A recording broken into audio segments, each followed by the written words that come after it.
Hello and welcome to this week's video. Today I'm showing you how I like to make my chocolate chip cookies, and the trick here is to turn your butter into brown butter. But don't worry, there's a video on how to make brown butter in my channel. Just hit that link in the description box. So here I'm using room temperature brown butter. If it's a little bit warm, that's also fine. And to that I'm gonna incorporate granulated sugar and some light brown sugar.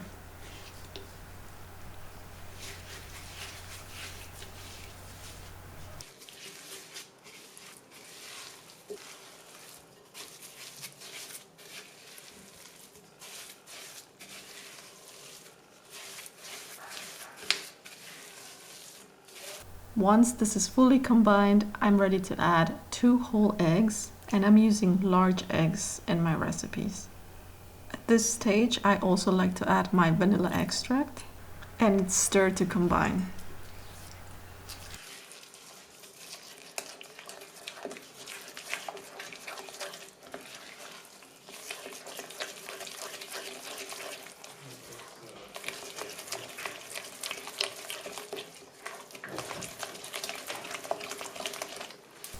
Now I'm ready to prepare my dry ingredients.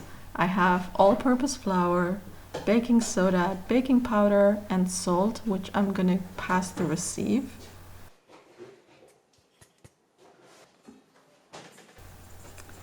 And a secret ingredient, I'm using bread flour as well in this mix.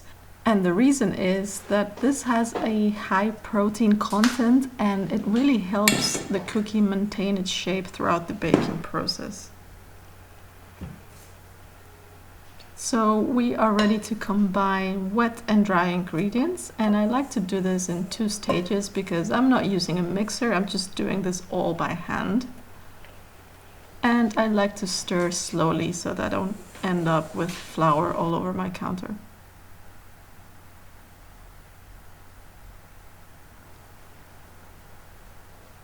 And right before you incorporate all the flour, you want to add your chocolate chips.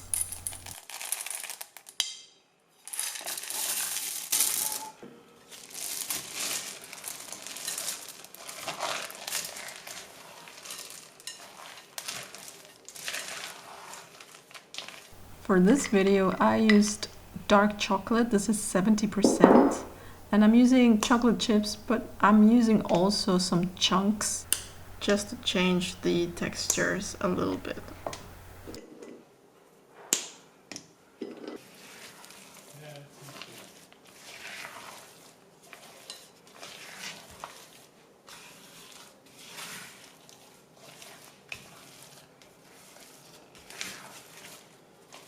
Now this is ready to be portioned out. I like to use an ice cream scoop to make sure I have even portions, because even portions means that cookies bake evenly. So this is quite important.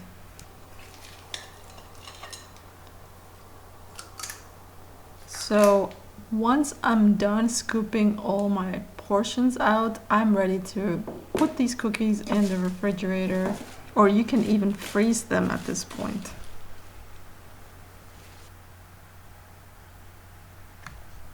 So if you chose to refrigerate the cookies, now is the time to get them out of the refrigerator.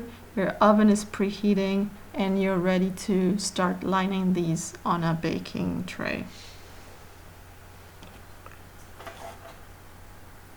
I really love baking using parchment paper because I find that it makes the cookie edges extra crispy. So I set my oven to 180 degrees Celsius or 350 Fahrenheit for 8 to 9 minutes. It could take a bit longer depending on your oven. Just keep an eye on them and make sure they don't brown too much because we want them to be chewy in the center. And there you go. I let them cool completely before removing them from the parchment so that I can avoid any part of the cookie being stuck to the parchment paper. So this is what the end product looks like. You can see the caramelization on the bottom of the cookie, yet it's very soft and chewy in the center. And of course, the best thing to do is to eat them on the same day. But what happens if you decided to freeze your cookie balls? Well, this is quite easy. I just take them out of the freezer 15 minutes before I want to bake them. They're hard as a rock, but that's absolutely fine.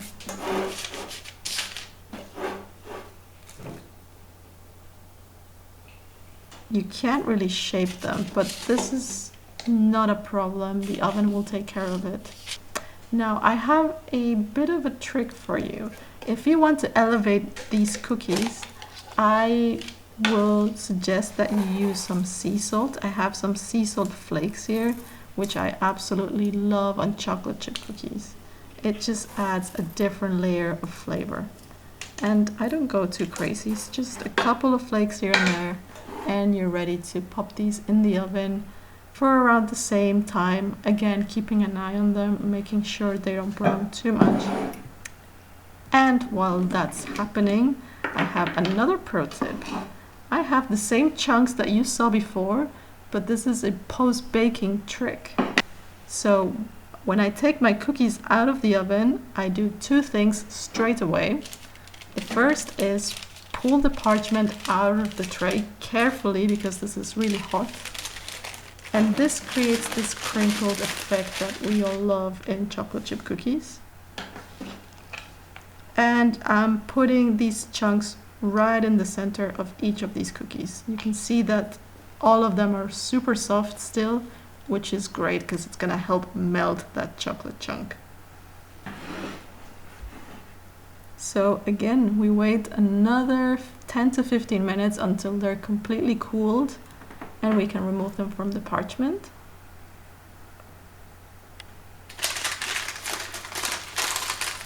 Just carefully lifting.